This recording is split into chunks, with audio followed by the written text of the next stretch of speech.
Namaskar. Welcome to this new session. Uh, we have been dealing with Nidra, Vrutti,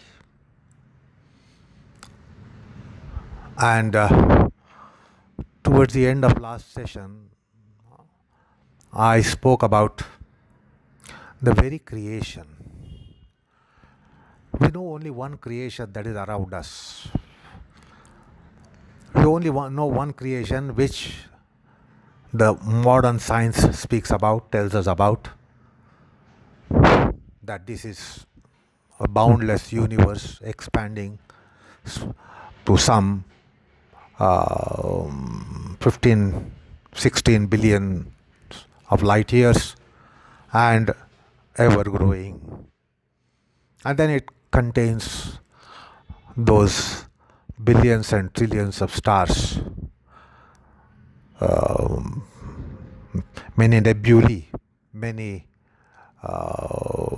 galaxies, and then we are in Milky Way, and then we have a solar system, and then we have Earth in solar system, and then on the planet there are 5 continents, and in one of the continents, in one of the countries of the continent, that continent, and in one of the city of that country, in a locality of that city, we reside. But that is about this physical creation. The modern science doesn't speak about anything about beyond the physical creation. But in mysticism and in the Oriental philosophies, there is definitely mention of other creations. So, the other creations means the creation about apart from one that we know about and can be knowing about and can be inferring about in our awakeful state. An awakeful state is only one of the states of consciousness. There are other states of consciousness too, and therefore, like we say, awakeful state, dream state of consciousness, and then dormant state of consciousness, and then the fourth state of consciousness, turiya vastha. So, there are creations in other or for other states of consciousness also. This physical creation doesn't remain, although it is very much around, it doesn't remain to us, it is of no significance to us when we are fast asleep.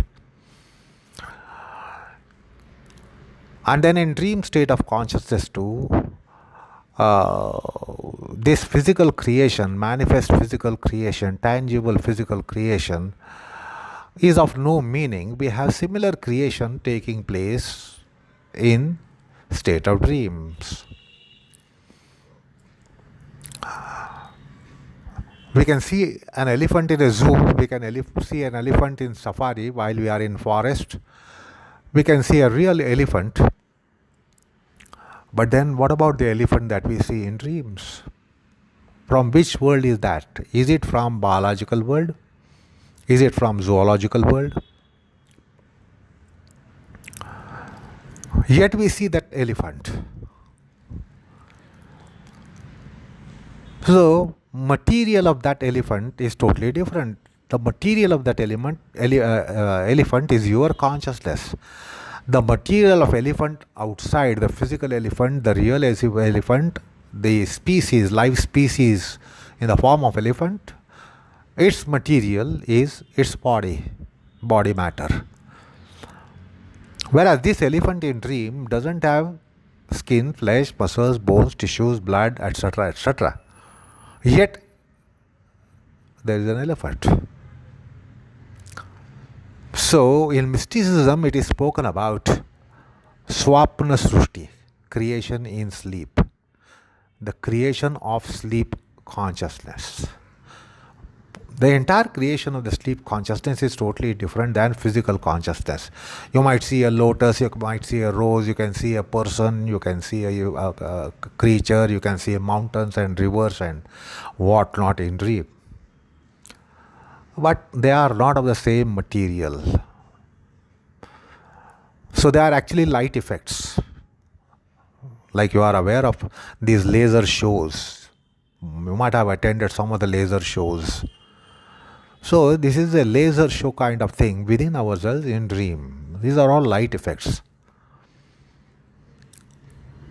Prajna, that's why it is called as Prajna. Or Pradyumna. These are all terms which come in metaphysics and mysticism. Swapna vastha is called Pradyumna.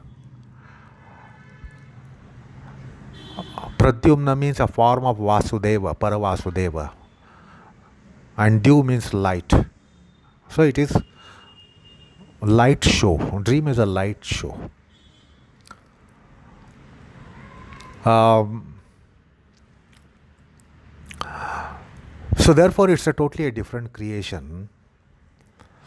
According to very intriguing levels of philosophy,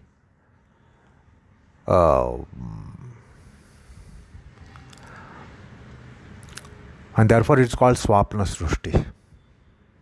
Its very creation. It has its own creation. Like you have, as I said last time, you have roads on which you perhaps will walk in dreams.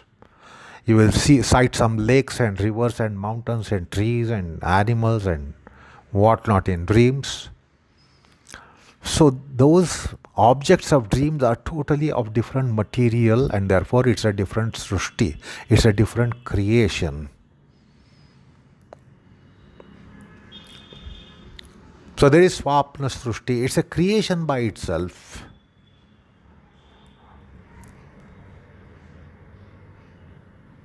Then in state of sleep also there is a creation. There is a Srushti in which we go, and once we are there, we don't have to be seeing anything. We don't want to see anything. We don't want to hear anything. We will not be hearing anything. We will not be sensing anything. We don't want to be sensing anything. So it is such a creation. Nidra, vastha, state of consciousness of sleep, which we call as dreamless sleep in psychology. So we exist. Where do we exist? While we are in fast sleep. So it is a state of consciousness, and that state of consciousness itself has its own creation. Where there is nothing to be seen, nothing to be heard, nothing to be felt, nothing to be tasted, nothing to be sighted, yet that means it's such a kind of it is intriguing concept to really understand what are these three states of consciousness. We are just looking at those very superficially in our modern psychologies. A wakeful state of consciousness, dream state of consciousness, sleep state of consciousness, and transcendent state of consciousness. We are not really looking into it.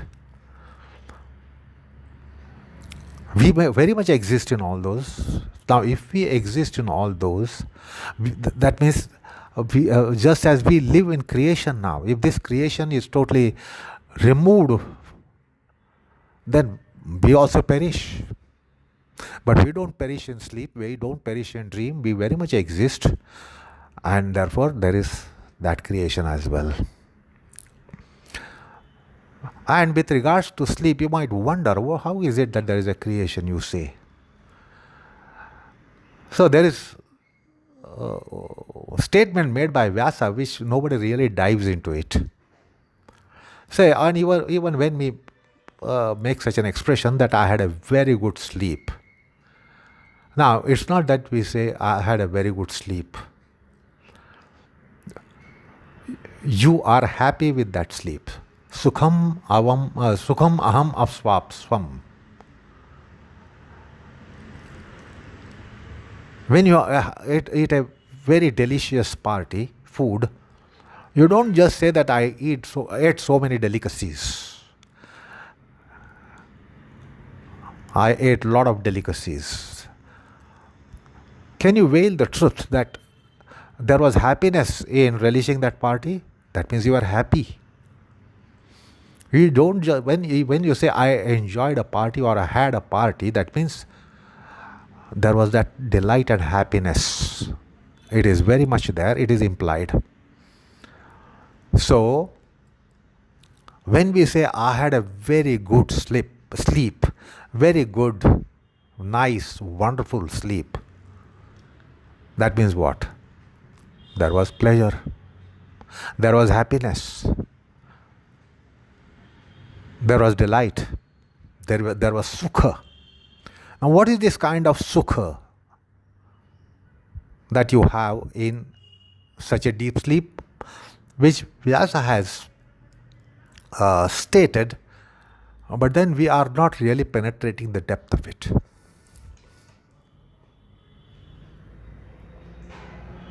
Now, what is that kind of sukha? Because we never only have a good sleep and say, I had a very good sleep. There's invariably that concomitance of happiness and delight and sukha. Now, what is that kind of sukha? If you recall, I quoted Upanishadic verse. Not verse, perhaps I told you they gave a gist of Upanishadic mention that the finite soul is in very fast and thick embrace with its beloved. Now, and that's a dating, as I said, lover, beloved. They are in a dating. They are in a date.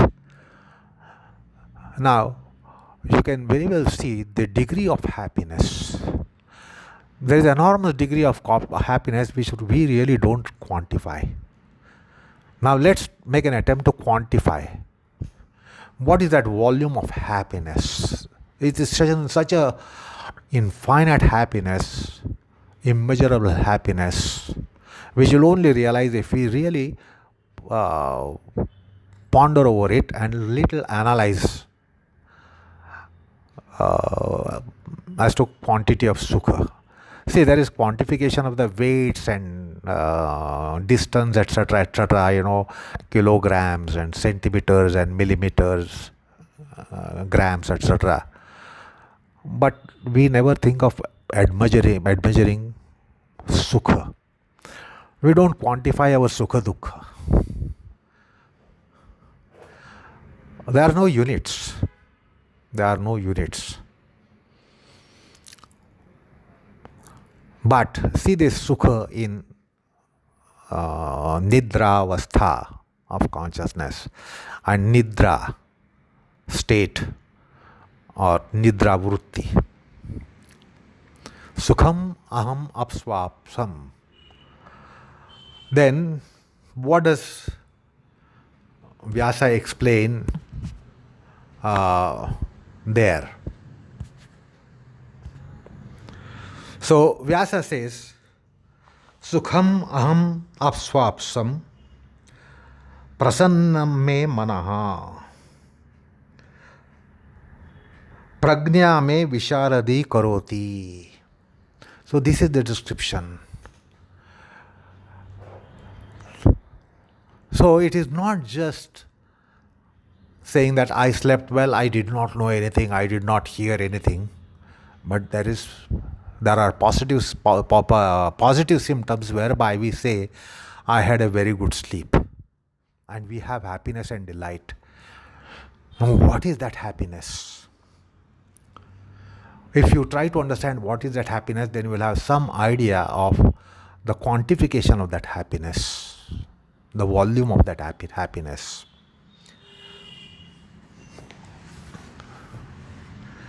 One of the mystic poet saint says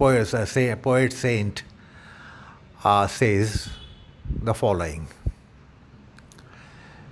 He says, even if somebody is a very sensual person, cupidity, carnality, sensuality, up to brim, materialistic, to brim, looking for only material wealth, etc. And he has happiness in money, let's say, because we are all familiar with this, and we too have this. Our happiness with money is immeasurable. Money is most coveted to we commoners. Then our happiness lies in that all those wealth, the gold, silver, diamond, pearls, etc., etc., and money, wealth, estate.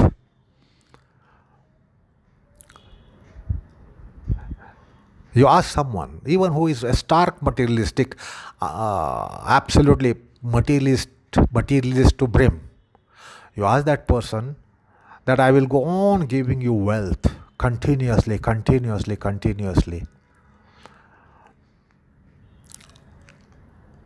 But you should not go to sleep.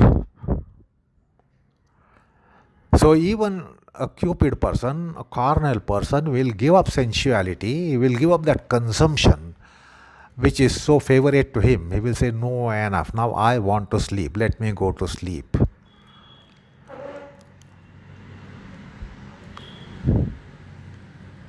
So any amount of wealth, the happiness that you get by any amount of wealth, any amount of glory, any amount of name, fame, recognition, etc., is nothing compared to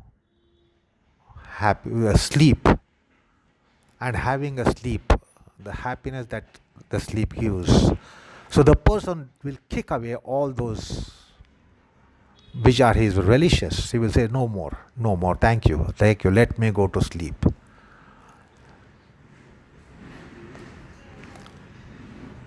So now understand what is the sukha in having billions and trillions of rupees with you.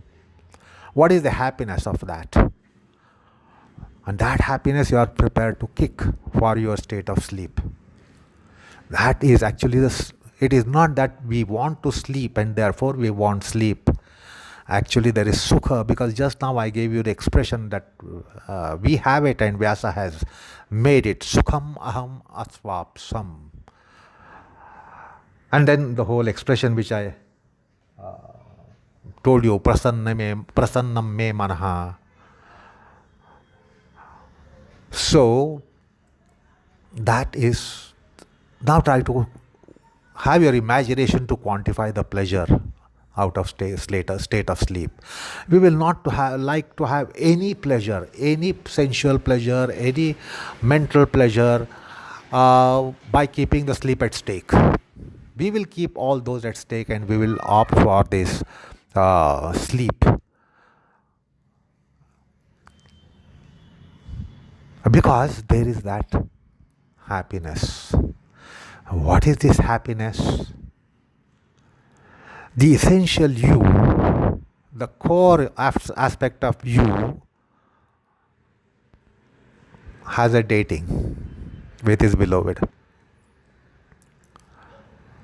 Now you can understand what is the pleasure of having a dating.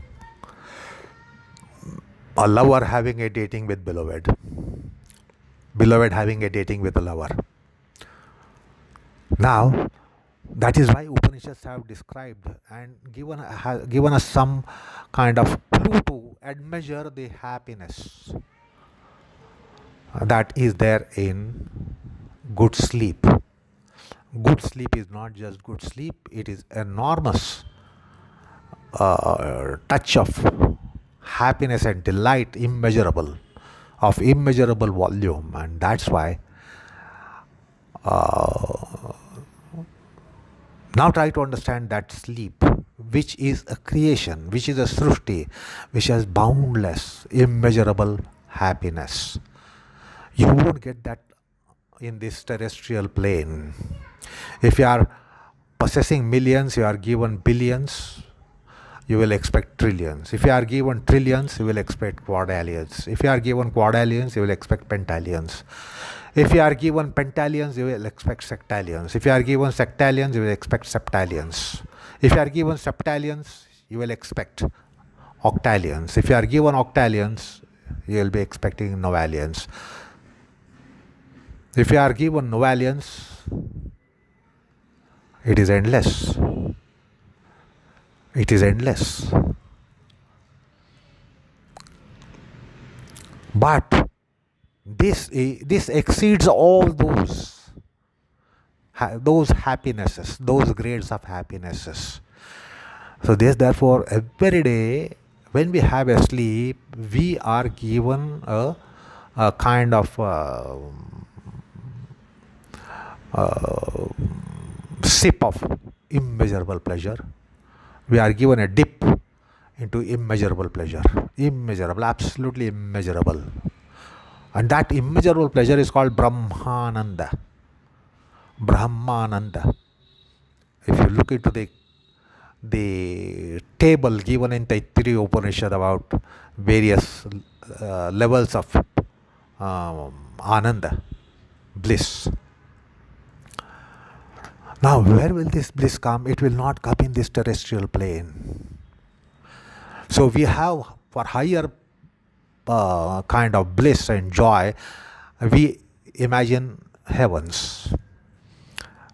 Any amount of terrestrial happiness will not give you that bliss, joy. And then we look for celestial planes, Svargaloka. And then we have higher quantum of bliss and joy. But then something that is beyond that heavens even. So this is beyond the joy of heavens. Exponentially greater joy than heavens. So it's a different creation, it's a different plane. You can't get celestial pleasures on this plane, on the terrestrial plane. To have celestial pleasures, you have to go to celestial planes.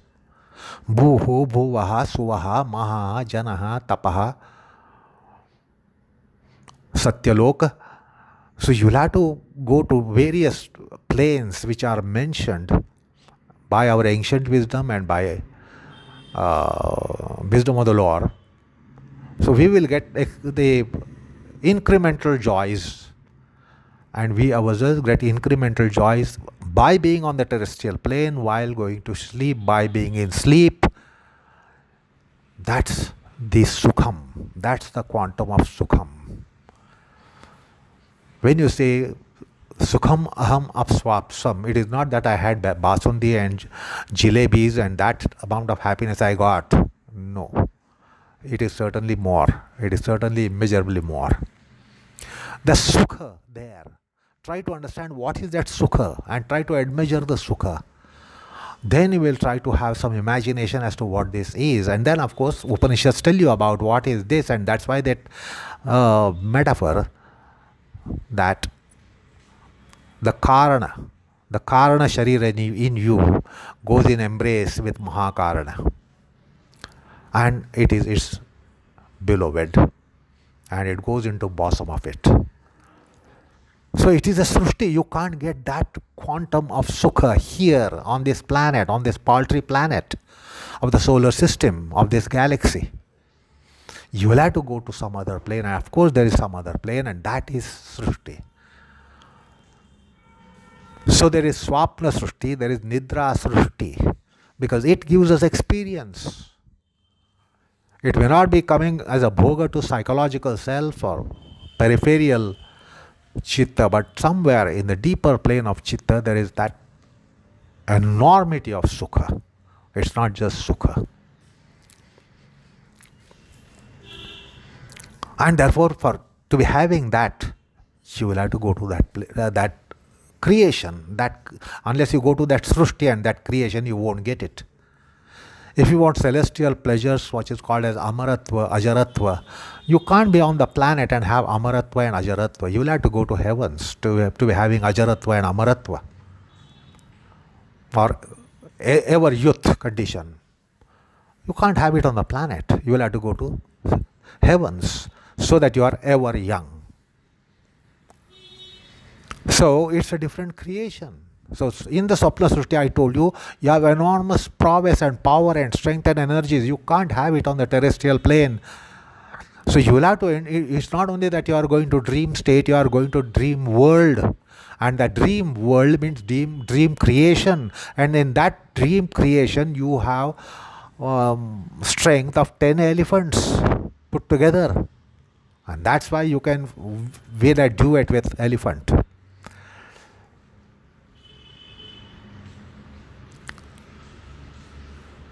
So the point is that there are those srushtis, there are those creations. We are aware of Jagruta Avastha Srushti, Jagruta Srushti, but we are not aware of Swapna Srushti. Adhyatma mentions it, Swapna Srushti and Sushupti Srushti. Sushupti also, as the Upanishads have told us, there is enormous, immeasurable joy, delight, sukha, which is paltry bit, which is just an iota of sukha compared to you on the planet possessing trillions and quadrillions and pentallions and sectallions and septallions of rupees or dollars or euros or pounds. The point is that it is a srushti by itself. So this is something that would come when we dive deeper into these panchavrittis. I told you that this is not in our syllabus, but yet I have given a preview. So that's how we have to understand the Nidra in the form of Swapna as well as in the form of Sushupti. Now, let me tell you about few quotations which come. Sushupti kale sakale viline kamo abhibhutaha sukharupameti. Sukharupameti. Now, I told you about the quantum of sukha here. The grade of sukha already. So this is what the Kaivalya Upanishad says. This is a quotation from Kaivalya Upanishad. Sushupti kale sakale viline. All this Jagrata Srushti is gone into absorption or has gone into, has merged and it's not there. Where is it merging? It is merging into that plane of creation which is so superior. So we need to have this imagination to this quotation of Upanishads.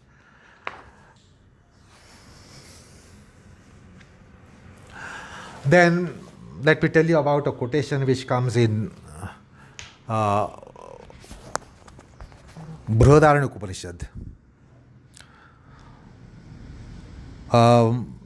Prajnenatmana samparishvakto na bahya kinchin veda na antaram tada asye tadapta kamam atmakamam akamarupam shokantaram.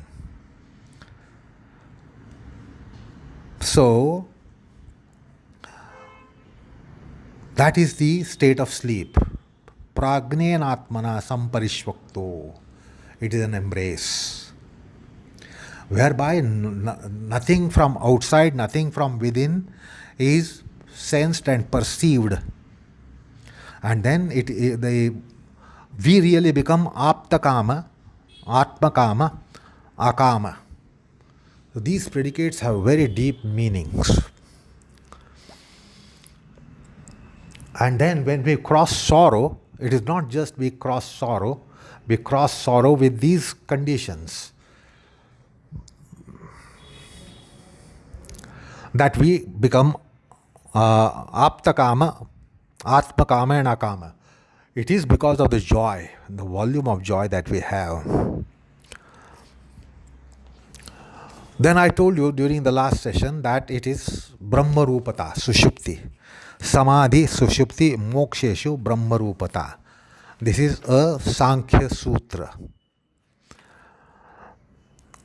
So, so those are the few quotations from the texts.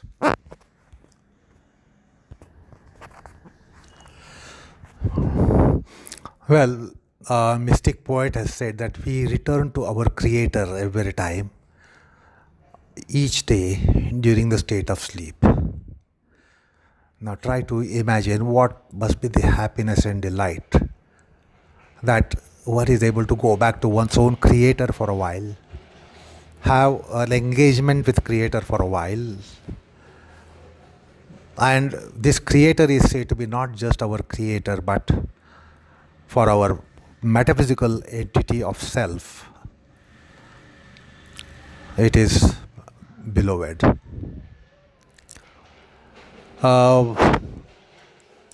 And of course, then, just as when you have to meet a dignitary or head of the state, etc., we go to their residence. Like to be meeting a president of the country, you go to the president's residence and you meet there. So, we go to that Creator's abode. And then we have engagement with Creator in the Creator's abode. Now, we can imagine what must be the Creator's abode. Like we can imagine what must be residence of a prime minister of a country or a president of a country, a large country, rich country. What must be the house of that president and prime minister or head of the state. So, we go to that abode in our state of sleep. But then, it is because of the box that we are in awakeful state, we really cannot understand the amount of happiness that the Karana Sharira had in state of sleep. And we try to look at the happiness of this Sthula Sharira, the gross Sharira. The gross Sharira cannot be really getting into its grasp the amount of joy that the Karana Sharira has.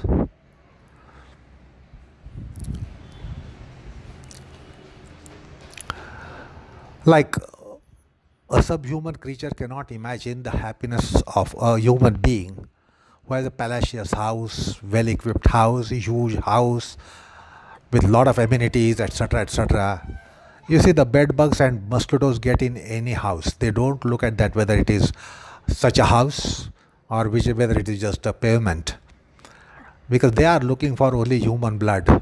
Wherever they will get it, they will go it. They don't try to go for blood of one who is in a palatial house, sleeping on the bed there. So the bed bug, whether it is in a pavement or whether it is a palace, the bed bug doesn't know it. The difference of joy being in a palace or being in a pavement. And they certainly do not understand the joy of the master of their house. Because they are subhumans and then we are humans. Our joy is in what we have in our house or we want to have in our house, what we can be looking for having in our house, what we can be expecting in our house. We don't have joy in just four walls and one ceiling and one floor. But subhumans don't look for what we look for, amenities in our house. Similarly, this Jagrutavastha Aham is just a creature, a small creature. And Sushritavastha creature is not that. Like as I said yesterday, that one who has dream experience is not the one who comes out and says, I had a dream. Or one who had sleep experience is not the one who comes out and says, I had a very good sleep. So if you had a very good sleep, perhaps you just were in a tar-coated condition. But one who really, that Sukshma Sharira, Sthula Karana Sharira, which is not in sleep, it is in joy. It is soaked in joy. Your gross and sthula is in sleep, but the karana sharira is not in sleep. It is taking a dip into that lake of bliss infinite. So, well, it's quite intriguing for we temporal people to really conceive these things, but that is the reality. So, as we improve our state of consciousness, we'll be able to understand the realities. Like you as an adult person, if your bank account is swollen by some billions of rupees, your happiness is immeasurable. But then your infant child has no joy in your passbook entry showing that you have some billions of rupees in your account. Because that is not its joy. What is the bank balance? It's not the joy of that child of 1 or 2 or 3 years of age. Where your joy is, most of the joy is there as to what is my bank balance. Do you understand? These are all relative aspects of sukha. So also there is relative aspect of sukha between sthula sharira, sukshma sharira, karana sharira. Which goes to sleep? Sthula. Not the sukshma and not the karana. They are awake. And therefore there are chitta vruttis to them. The chitta vritti which is on the plane of sukshma sharira, on the plane of karana sharira, they have enormous happiness, delight and joy in dreamless sleep. It's not a blank. It is not a blank state. It's not a void. Anyway. Then I also made reference to the theories of sleep. There are 2 theories which come in Upanishads. Shramana Siddhanta, Laya Siddhanta. Shramana means fatigue theory. Shrama means tiredness. And therefore it is Shramana Siddhanta. When all this, your body, mind, senses, they are tired with the day's activity, naturally they want to go to sleep. And because they are tired, like we feel after a while tired in our eyes and in our brain, and then we just want to take a sleep and nap. If not sleep, at least a nap. And then we are refreshed. So even if you are not tired, that is tired and therefore it wants sleep. Now that's called Shramana Siddhanta. And that is how the state of sleep is identified in Upanishads.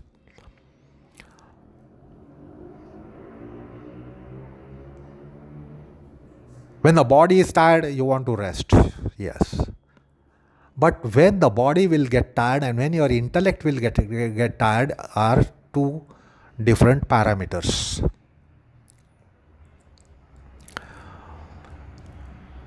So one who has done physical activity a lot and her body is tired, limbs are tired, the person will go to sleep. But a person who has been at a study table and has been solving mathematical problems, what will get tired is that his brain. Without any physical activity, the brain gets tired and therefore the person goes to sleep after a while. Not that person had physical activity and therefore limbs are tired and therefore going for sleep. So that is the shrama. Intellect had some shrama, labor, and then it is tired. So body can get tired, mind can get tired, senses can get tired. So all these various layers and aspects of and factors of our embodiment can get tired, and they have different tiring levels.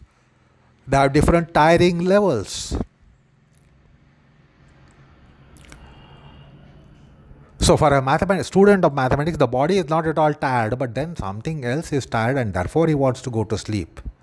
For a laborer, a porter at a railway station or at an airport, or a porter who gets tired is that he gets tired in body, not in his intellect, not in his mind. So understand the launch point of sleep for a porter. for a physical labor, launch point of sleep for one who is in mental activity, intellectual activity, cerebral activity, emotional activity. So these are different tirednesses. But anyway, there is that tiredness, and that tiredness entails a sleep. Shramana Siddhanta. Then Laya Siddhanta.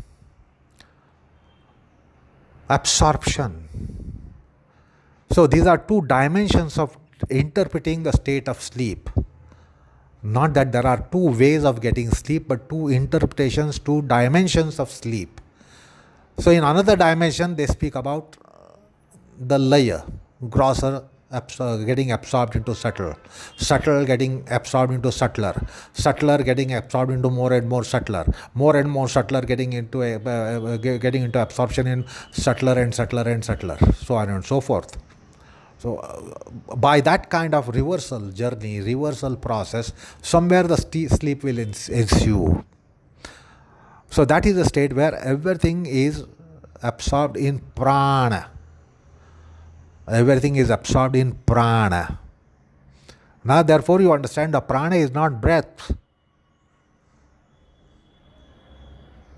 Because prana is the dissolvent in which senses get dissolved. Mind gets dissolved. Psyche, consciousness, intellect get dissolved. And then comes the sleep. So these are very interesting theories which Upanishads have spoken about. And let me again finally tell you the meaning of all these scriptural statements depend upon our hierarchies of understanding, hierarchies of consciousness. What does this absorption mean to you and me? But what this absorption means to a yogi? Yogi will be able to explain the absorptions differently and will see the effects of absorptions differently.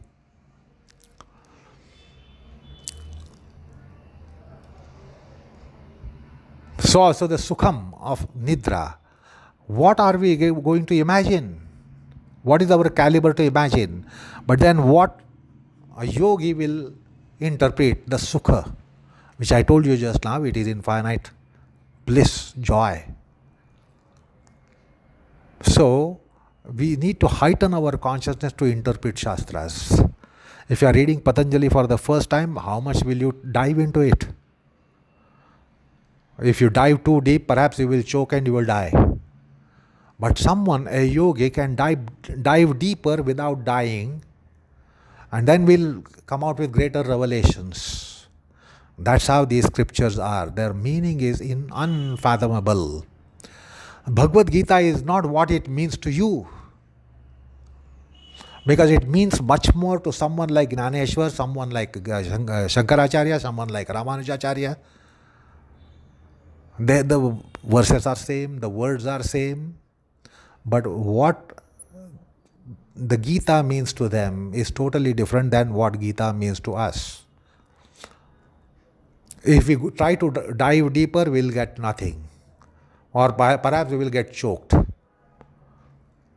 But they can dive deeper and get revelations. They can extract the meanings of all those verses of Bhagavad Gita. So that's why in Patanjali Yoga Sutras, accomplished yogi dives deeper. They are the same sutras for even Vyasa and Yajnavalkya and Jnaneshwara. The sutras are not different for them. Same sutras, but they can find deeper purport. And that is why I have been saying that this is an educative process. The more we get educated, the more we are able to extract the essence, to finally extract the quintessence. Anyway, that's about the Nidra that I want to tell you about. So with that, we will be ending this discussion on Nidra Vrutti. There is enormous for you to assimilate, enormous for you to ponder over, ruminate over. And that is so necessary because of the subject matter that has been put forth. So with that, we will end the session, and we'll end our session on Nidra Vrutti. We are proceeding to the next Vrutti, which is Smriti. Again, wrongly translated as memory. Memory is a pond, Smriti is an ocean. So it is wiser for education purpose to maintain these terms as far as possible. Smriti as Smriti and not Smriti as memory. Memory means, mnemonic techniques are there. Then you will know what is that memory. Of what avail is that memory? This Smriti has enormous depth. Just with one statement I will explain it to you. Any amount of good memory is not going to give you liberation. Is that right? Any amount of memory, mnemonic memory is going to give you liberation, but Smriti is going to give you liberation.